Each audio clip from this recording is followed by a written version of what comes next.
నమస్తే అండి. Welcome to Murash cooking blogs. I'm new to this cooking blogs. రోజు మా నుండి వంటల బ్లాగ్స్ వస్తాయండి. దయచేసి పూర్తిగా బ్లాగ్ చూసి like, share and subscribe to my channel. Thank you. ఈరోజు వీడియో అండి, ఎలక్ట్రిక్ రైస్ కుక్కర్లో రైస్ ఉడకబెట్టుకోవడం. ఒక బౌల్లో అండి నేను చూపిస్తున్న కప్ తోటి 2 కప్స్ రైస్ తీసుకోండి.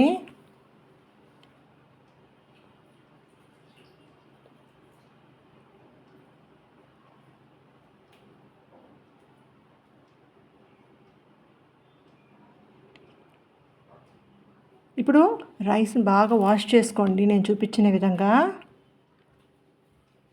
మరీ గట్టిగా రబ్ చేసి కడగద్దండి, ఎందుకంటే రైస్ పార్టికల్స్ అన్నీ విరిగిపోతాయండి. నేను చూపించిన విధంగా వాష్ చేసుకోండి. 2-3 సార్లు వాష్ చేసుకోండి రన్నింగ్ వాటర్లో, నేను చూపించిన విధంగా. ఓకేనా అండి? ఇప్పుడు కడిగేసుకున్నాం కదా. ఇప్పుడు నేను 2 కప్పులకి అండి 5 కప్పులు వాటర్ తీసుకుంటున్నాను అనుకోండి. 2 కప్పులు తీసుకున్నాను కదండి. ఇప్పుడు 4 కప్పులు వాటర్ తీసుకోండి.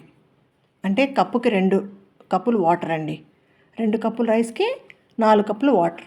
ఓకేనా అండి? ఇప్పుడు నేను చూపిస్తున్నాను ఒక టెక్నిక్, చూడండి. మీకు అనిపిస్తుందా?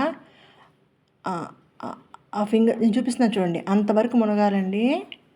వాటర్ మునిగితే అప్పుడు కరెక్ట్గా మీకు అదేమంటారు, గట్టిగా ఉండకుండా బాగా స్మూత్గా బిగ్స్గా ఉండకుండా బాగా రైస్ బాగుంటుందండి.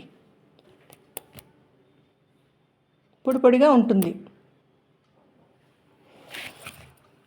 ఇంకా రైస్ ముందు ప్లేట్ పెట్టుకోండి రైస్ కుక్కర్లో, ఎందుకంటే ఆ ప్లేట్ పెట్టుకోలేదనుకోండి అడుగంటేస్తుందండి, రైస్ బాగుండదు, మాడిపోద్ది. అందుకని ప్లేట్ వేసుకొని రైస్ ముందు వేసుకోండి. నేను చూపించిన విధంగా రైస్ వేసుకోండి.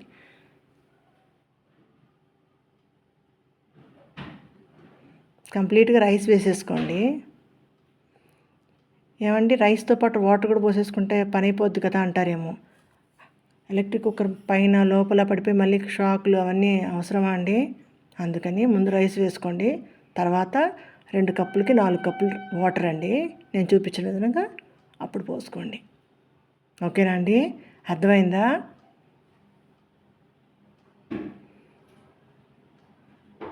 ఇప్పుడు దాంట్లో పెట్టేసుకో. ఏమండి, గిన్నె దాంట్లో పెట్టుకొని అప్పుడు పోసుకోకండి, పక్కన పెట్టుకోండి. దాంట్లో వాటర్ పడకుండా, సరేనా? అడుగును కూడా తుడుచుకోండి.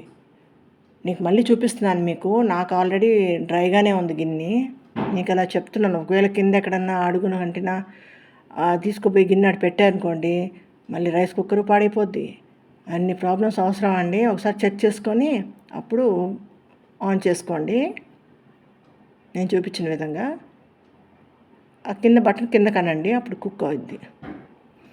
చూసారు కదండి రైస్ ఎంత పొడి పొడిగా వచ్చిందో. దీంట్లో ఏం లేదండి, నేను చూపించిన ఫింగర్స్ ఉన్నాయి కదా, అది చూసుకోండి. అంతేనండి. మీకు వీడియో నచ్చినట్టయితే like, share and subscribe to my channel. Thank you.